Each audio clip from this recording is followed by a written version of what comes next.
Andito ko ngayon sa eskwelahan ng anak ko and kinuha ko tong ano niya, yung grades. Yan. So tingnan natin.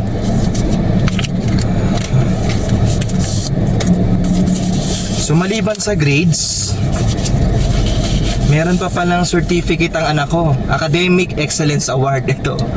Oh. Okay. Achiever yung anak ko during the first grading period. Okay ah. And then yung grades niya, tingnan nga natin. Ako na-excite talaga ako nung sinabi ng teacher niya na kunin ko na raw yung kanyang card, yung report card ng anak ko. So excited ako bilang isang magulang. Okay. Hindi ko ina-expect na mataas yung makukuha ng anak ko sa report card niya. But anyway, kaya ko lang ginawa tong video na to is para, actually yung gusto ko lang i-share dito sa video na to, tayo bilang magulang, kailangan nating suportahan yung anak natin kahit ano man yung tatahakin nilang landas. Yung anak ko is 5 years old pa lang and sa ngayon kinder siya.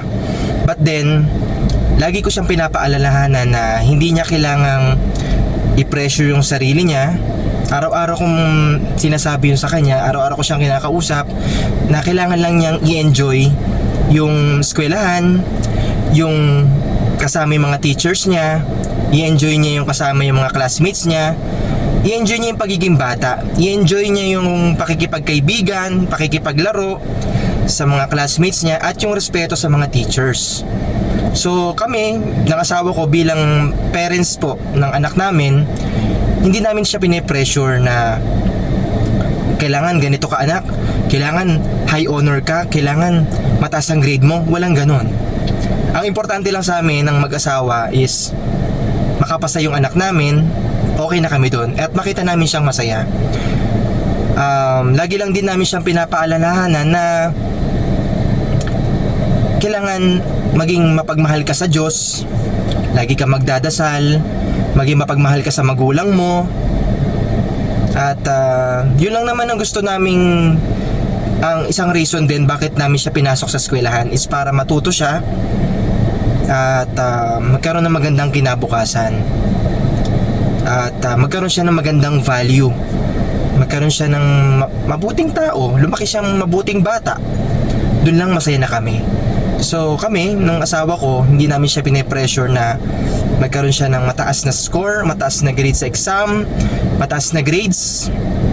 Eto, bonus na lang to, nagkaroon ng kinder achiever yung anak ko. So bilang isang magulang, nakakawala ng pagod. Kahit na magtrabaho kami na magtrabaho para lang maitaguyod ko yung mga anak ko, gagawin ko para sa kanila. So I hope sana ganun din kayo sa mga anak ninyo.